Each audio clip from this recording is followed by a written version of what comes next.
Kamulah jawab coba. Tiga. Bener nggak jawaban aku? Ya. Benar. Bapa ditambah anak ditambah Roh Kudus jadi berapa, Cak? 1. Kok bisa? Oke, saya akan jawab, boleh? Boleh, silakan. Teman-teman, kasihan sih ya, teman-teman kita, saudara-saudara kita yang Kristen dibantai habis-habisan oleh apologet Muslim yang kemungkinan besar mereka nih paham betul apa pendefinisian tentang Tritunggal, tapi justru itu yang mereka jadikan sebagai bahan untuk menyerang balik keimanan kekristenan seperti itu. Nah, dalam video ini kita nanti akan bahas seperti apa sih penjelasan ketritunggalan Tuhan itu. Tuhan itu satu atau tiga atau berapa gitu, apakah bisa disamakan dengan 1 tambah 1 sama dengan 1 tambah 1 tambah 1 lagi sama dengan 3, atau seperti yang di jawaban dari Ica itu tetap 1 sepertinya. Semoga video ini sampai kepada saudara kita Ica Nainggolan. Nanti semoga yang nonton video ini boleh sampaikan ke saudara kita Ica Nainggolan. Kiranya ini video bisa memberikan inspirasi baru atau pemahaman yang baru lah ya, penjelasan yang lebih simpel dan nggak bisa dibantah tentang ketuhanan, tentang ketritunggalan Tuhan. Dan sekaligus juga semoga ini video sampai kepada Yonatan Nadar. Kita akan bahas. Sebenarnya pembahasan tentang Tritunggal itu kita nggak bisa menerjemahkannya dari perspektif kita sebagai orang Indonesia, berhubung karena Alkitab itu kan ditulis dalam bahasa Ibrani ya. Jadi kita harus melakukan dulu pendekatan-pendekatan, yaitu pendekatan gramatikal, pendekatan bahasa, mungkin termasuk budaya, dan juga pendekatan etimologi. Nah, di dalam video ini saya menyediakan 4 pendekatan yang bisa kita pahami apakah Tuhan itu benar-benar Tritunggal atau bukan.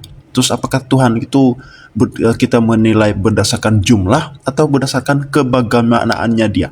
Langsung saja kita masuk pada pendekatan yang pertama. Saya menggunakan Matius 28 ayat 19. Saya mengutip dari perkataan Yesus yang berkata, "Pergilah, jadikanlah semua bangsa muridku." Nah, di sana ada 3 nama disebutkan di sana.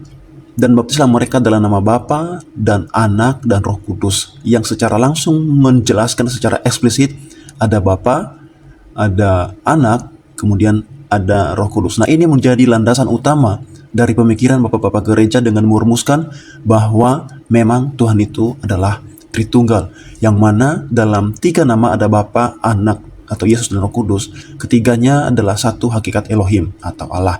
Lagi-lagi berbicara tentang Tritunggal. Memang iya, kita perlu akui bahwa di dalam teks Alkitab bahasa asli itu kita tidak menemukan kata Tritunggal. Tetapi apa itu Tritunggal? Tritunggal merupakan hanya sekedar istilah atau pendekatan untuk memahami bagaimana Tuhan, bukan berapa Tuhan, tapi bagaimana Tuhan itu. Sama halnya dengan Muslim. Dari mana mereka mendapat ajaran tauhid? Memang ada kata tauhid dalam Al-Quran? Gak ada. Tapi apa itu tauhid? Itu hanya sekedar istilah pendekatan untuk memahami keesaan Tuhan. Nah, nanti kita akan bahas di bagian yang kedua, apa itu esa.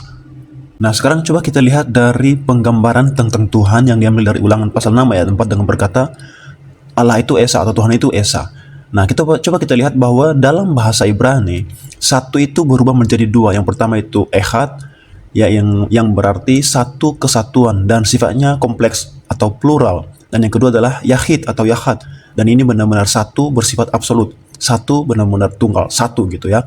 Nah, itu linear juga dengan bahasa Arab yaitu Ahad dan Wahid. Nah, teks dari Ulangan pasal 4 ini berkata, Shema Yisrael Adonai Eloheinu Adonai Echad.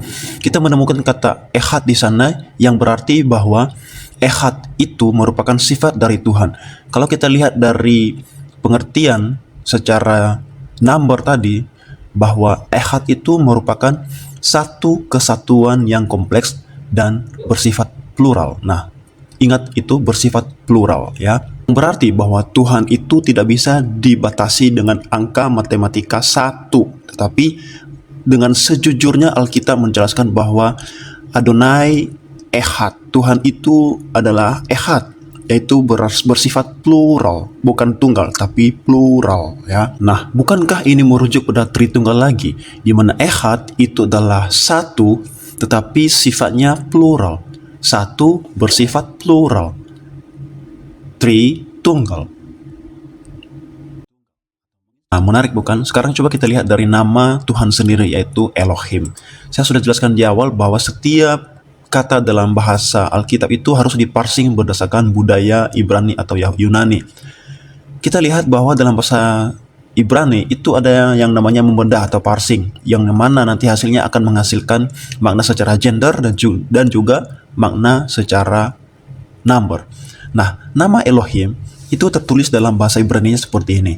Elohim terdiri dari dua kata sebenarnya. Yang pertama itu El dan yang kedua itu Him.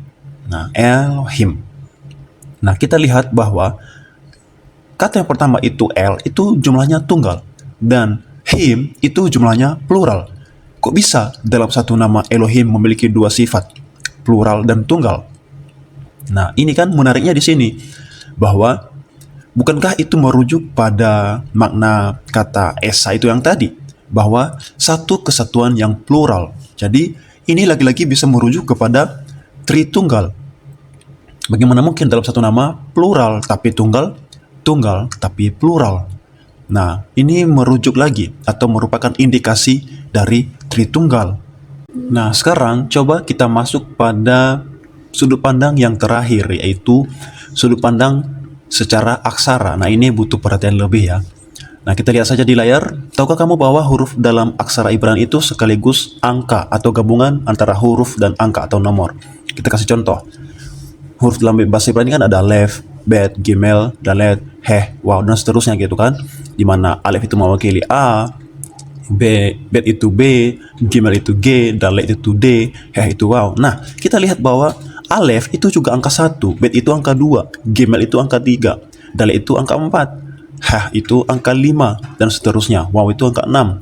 Nah, kita kembali lihat seperti apa nama Elohim dalam bahasa Ibrani-nya, seperti tertulis di layar. Nah, dari huruf ini, huruf yang pertama yaitu Alef itu merupakan simbol dari nama Elohim itu sendiri, dibaca Alef ya, atau seperti di layar kita bisa lihat. Nah, ketika kita membaca huruf yang pertama itu yaitu Alef yang tadi, maka di waktu yang bersamaan juga kita akan menyebutkan atau memunculkan 3 huruf yang baru, yaitu A, L, F atau Alef, Lamet, Feh gitu ya. Atau ada Alef, Lamet, dan Feh. Alef, A, L, F gitu ya. Nah, di mana Alef itu angka 1, Lamet itu angka 80, dan Feh itu angka 30. Coba kita jumlahkan. 80 tambah 30 tambah 1 menghasilkan 111. Nah, kok bisa 111? Bukankah tadi angkanya 1, ya kan? Tapi ketika dipecah bisa menghasilkan 111. Nah, abaikan dulu 111-nya, tapi kita lihat bahwa Alef itu angka 1, tapi jika dikupas lebih dalam lagi maka akan berjumlah 111. Ya, kok bisa, ya kan? Ya, ini merupakan misteri atau teka-teki yang harus kita pecahkan, bahwa angka 1 jika dilihat, tapi kalau dipecahkan akan menghasilkan 111. Bukankah 111 ini merupakan indikasi dari yang namanya Tritunggal? Ada 3 angka 1 di sana, yaitu merujuk pada Bapa, Anak, dan Roh Kudus. Nah, ini teka-teki dan rahasia yang harus dikupas, yang harus disingkapkan ketika kita berbicara tentang apa tadi?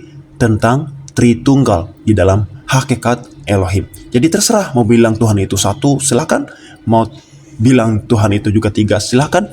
Yang jelas Tuhan tidak bisa dibatasi dengan angka matematika 1 atau 3. Yang jelas Tuhan itu Elohim, Maha Kuasa, Maha Besar, dan Maha Mulia di dalam ketritunggalannya.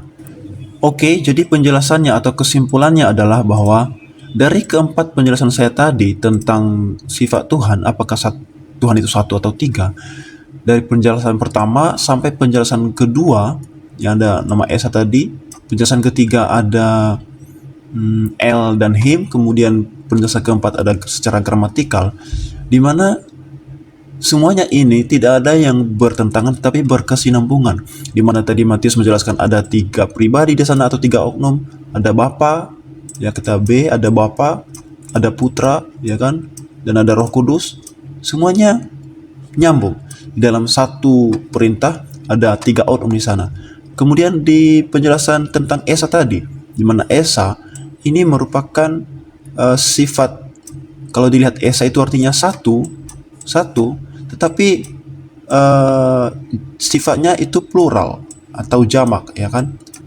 Bagaimana mungkin satu nama memiliki 2 sifat, yaitu tunggal dan plural, seperti itu ya. Kemudian Kalau kita lihat lagi, ini ya, plural. Oke, yang berikutnya dari nama Elohim tadi, ini satu kata pertama itu sifatnya tunggal, ya, tunggal, kita pakai inisial T.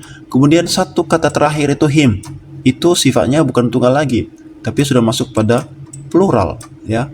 Jadi apapun kita menyebut namanya sebagai Elohim, itu juga tidak lepas dari sifat keesaannya dan tidak lepas dari indikasi ketritunggalannya. Atau kita lihat dari gramatikalnya tadi, yang sebenarnya kalau kita lihat huruf alif itu angka 1, dan juga kalau kita lihat dalam perspektif yang berbeda, itu adalah 111 atau 111. Nah, lagi-lagi juga menyinggung tentang kepluralnya Tuhan atau ketritunggalannya. Jadi sebenarnya kita menggunakan istilah manapun, pendekatan dari namanya sebagai Elohim, pendekatan sifatnya dalam ulangan 64 itu sebagai Esa, atau pendekatan dari gramatikalnya yang satu, yang Esa di sini tetapi sifatnya plural, ya kan?